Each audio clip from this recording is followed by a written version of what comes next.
Ika nga nila sa hinaba-haba man ng prosesyon, sa simbahan pa rin ang tuloy.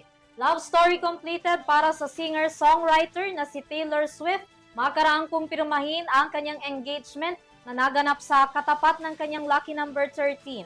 Makibalita sa naging engagement ni Swift at ni Travis Kelce sa report ni Sam Martos. Engaged na ang pop superstar na si Taylor Swift sa kanyang American boyfriend at football player na si Travis Kelce. Inanunsyo yan mismo ni Swift sa pamamagitan ng mga larawang ibinahagi nito sa kanyang Instagram account.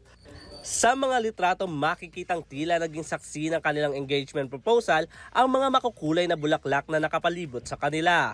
Ang post pa nga na yan ni Taylor may paberong caption na "Your English teacher and your gym teacher are getting married."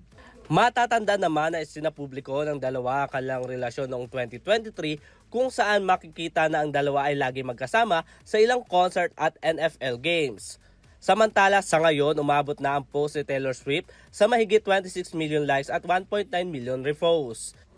Para sa EuroTV Showbiz Balita, ako si Sam Martos, sumasaludo sa bawat Pilipino.